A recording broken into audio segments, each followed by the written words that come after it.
Death of a 27-year-old Orlando woman. Sasha Samsudean's body was found Saturday night inside of her apartment at Uptown Place on North Orange Avenue. Right now, police are not releasing many details, but friends and neighbors say they were stunned to hear about it. Typical girl, just nice, fun-loving girl. She wasn't too boastful, too loud. Just nice, quiet type.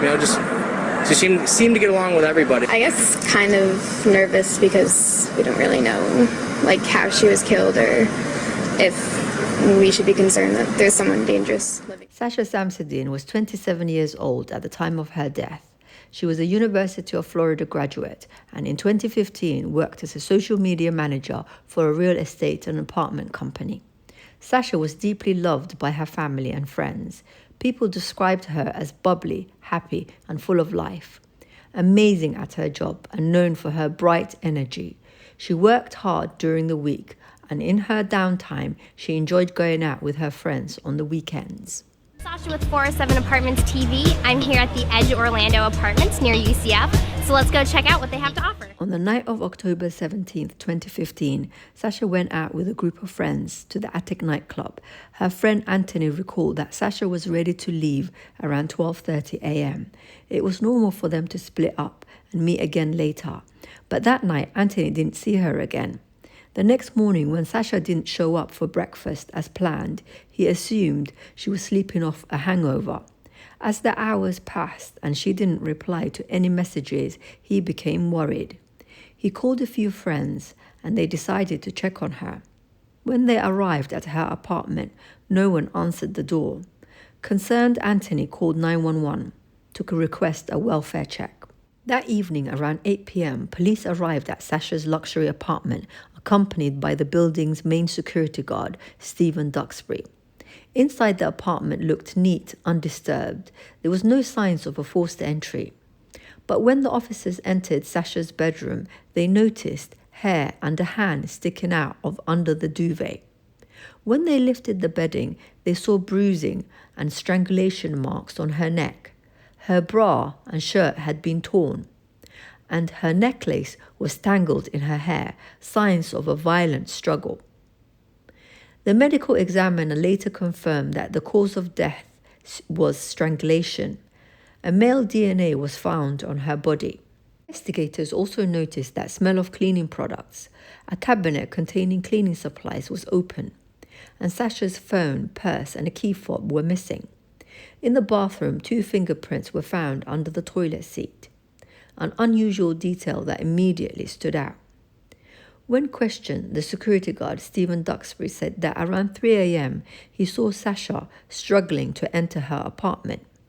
He claimed she was intoxicated, stumbling, and that he tried to help her get inside. According to him, he later returned to his duties and finished his shift around 6 a.m., knowing nothing more. Detectives reviewed CCTV footage to verify Sasha's movement that night. She was seen wearing white jeans and a purple top, getting into an Uber with 2 women she didn't know. Those women later came forward, explaining that they were concerned for Sasha's safety and offered her a ride home.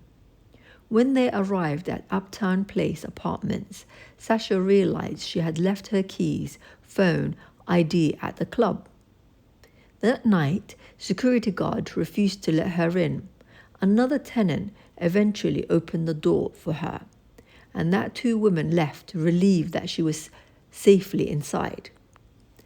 But surveillance footage inside the building revealed a darker truth. At 2:06 a.m., Sasha was seen running up the stairwell, followed closely by Stephen Duxbury. Duxbury, 33, was married, former U.S. Air Force veteran. When detectives interviewed him, they noticed scratches on his hand and a bite mark on his arm. He claimed he escorted Sasha to her car to look for spare keys and then returned to her apartment, but that footage told another story. At 5 a.m., Stephen was caught on camera again, heading back towards Sasha's apartment, moments after searching how to override a quick-set lock on Google. That was the same brand of lock on Sasha's door.